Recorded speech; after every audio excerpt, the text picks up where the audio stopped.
Welcome back. Well, let's get more reaction now to the latest developments around what News 24 has described as the senior ANC leader in Ekurhuleni, their properties being raided in connection with the Tembisa Hospital scandal. We understand around 1 billion rand, it's believed, was siphoned from the Gauteng Health Department through that hospital during the pandemic. Hawks conducting raids on those properties owned by this political person today. Sibongile Tshabalala is the national chair of the Treatment Action Campaign. Sibongile, good afternoon to you and thank you for your time. How do you react to all of this? The fact that properties of someone clearly linked to politics are now being raided in connection with this scandal. Good afternoon, Stephen, and thank you for having me in your show. We are not surprised as Treatment Action Campaign that politicians are involved in corruption. This is what we've been saying all along, to say because we have politicians who are having interest in resources, and they are not even interested in fixing our broken healthcare system. It shows now, and what we've been saying all along, to say politicians are not playing their role. Instead, they are gaining from our misery as poor people on the ground. This is the evidence of what we've been saying. You know what has been happening in Tembisa over the years. Tembisa is always making headlines. Children are dying there. There is no food in the hospital. There are no hospital beds. There's a lot of money that is missing. And to find out that politicians are really part of this type of corruption is really a disgrace to the people of South Africa, especially to people who always put their faith in these politicians, to say they are going to make people's lives better, but at the end of the day, they are not interested in poor people's lives. Instead, they are interested in enriching their pockets. Sibongile, the Treatment Action Campaign, if I remember correctly, is on the record as saying that one of the big problems in the public healthcare system is corruption. Do you believe that corruption then is linked to politics? You couldn't have this corruption without the politicians. It is linked to politics, and Stephen, if you can recall, so many cases that are happening, especially in the public health sector, politicians are involved.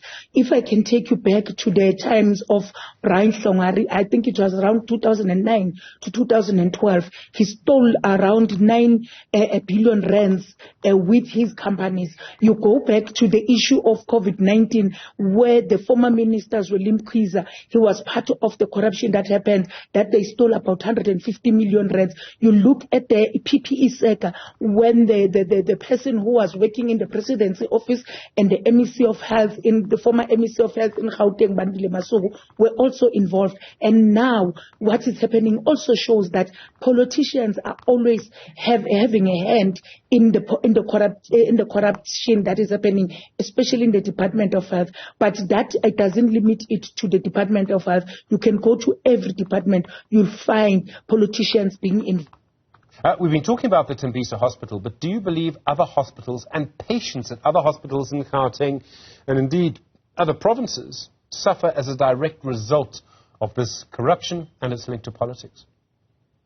Definitely. If you can look at what is happening in our hospital over the country, there's a lot of things that are happening, starting from infrastructure, going to services, shortages of bed, women giving birth on the floors and not taking care of patients and all those things. That is the impact of corruption that is always happening in the country, and all hospitals and clinics in the country are affected by this one way or another. In other hospitals, you'll find CEOs who are given positions without more of understanding what they need to be that needs to be done. At the end of the day, that political deployment that is happening, it affects people who are using these services. So definitely, Stephen, all our hospitals, all our clinics are affected by this, because the politicians are taking over the public, the health department, because they know that there is a lot of money that is invested in the public healthcare sector, but also the system are allowing them to be able to steal from the public purse. What's it going to take to stop this, Sibongile? I mean, this is having such a big impact on people, and clearly some people, from what we can see, are getting rich. What's it going to take to stop this kind of corruption and to improve treatment?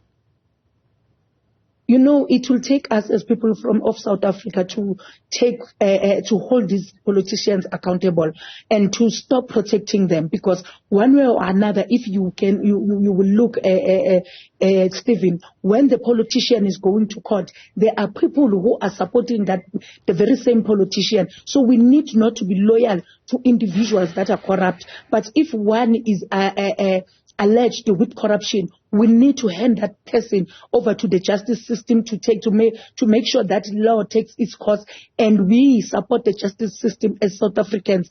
And also we need to stop voting for people who are corrupt in our system and keep being loyal to them, because at the end of the day, we are dying. At the end of the day, we are suffering most than they are suffering.